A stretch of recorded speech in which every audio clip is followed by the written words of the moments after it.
ഇന്ന് രാവിലെ തന്നെ അടിയാണ് ബിഗ് ബോസ് ഹൗസിൽ നടക്കുന്നത്. രാവിലെ ഭക്ഷണം കഴിക്കുന്നതിന് മുമ്പായിട്ടുള്ള പ്രശ്നങ്ങളാണ് ഇത്രയും നടക്കുന്നത്. ഇപ്പോൾ അവരെല്ലാവരും ഭക്ഷണം കഴിക്കുകയാണ്. അതിന് മുമ്പുണ്ടായ അടി എന്ന് പറഞ്ഞാൽ ജാസ്മിനും ജിൻഡോയും തമ്മിലായിരുന്നു. അതായത് ഇന്നലെ ജാസ്മിൻ ഭക്ഷണം കഴിച്ചില്ല, ഭക്ഷണം വേസ്റ്റായി. അങ്ങനെ ഭക്ഷണം വേസ്റ്റ് ആക്കരുത്, നമുക്ക് 1000 പോയിന്റ് കട്ട് ചെയ്തിട്ടുള്ള ഫുഡേ കിട്ടിയിട്ടുള്ളൂ, അങ്ങനെ ഭക്ഷണം വേസ്റ്റ് ആക്കരുത് എന്ന് ജിൻഡോ പറയുന്നുണ്ട്. ഇപ്പോൾ ജാസ്മിൻ എതിരെ സംസാരിക്കുന്നുണ്ട്. അവിടേക്കാണ് ഗബ്രി വരുന്നത്. ഗബ്രി വന്നു കഴിയുമ്പോൾ പിന്നെ എന്തൊക്കെയാണ് പറയേണ്ടതെന്നുള്ളത് ഗബ്രിക്ക് തന്നെ ഒരു നിശ്ചയമില്ലാത്ത സ്ഥിതിയാണ്. ഗബ്രി അങ്ങനെ പറയുമ്പോൾ ഉറപ്പായിട്ടും ജിൻഡോ അതിന്റെ ഇരട്ടി അങ്ങോട്ടും പറയുന്നുണ്ട്.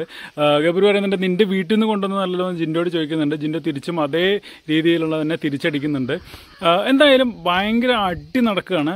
ജാസ്മിൻ വീട്ടിൽ പണിയൊന്നും എടുക്കുന്നില്ല, തിന്നൽ മാത്രമാണ് എന്നുള്ളതാണ് അതിൻ്റെ ഇടയിൽ കൂടെ സിബിൻ പറയുന്നത്. അത് പറയുന്ന ഡയലോഗ് വരണ്ട്, തിന്നുക, കിടക്കുക, പിന്നെ ചെയ്യുക. അതാണ് സിബിൻ അവിടെ ഇരുന്നുകൊണ്ട് പറയുന്നത്. എന്തായാലും രാവിലെ തന്നെ അടിയോടടിയാണ് ഭക്ഷണത്തെ ചൊല്ലിയിട്ട് കേട്ടോ.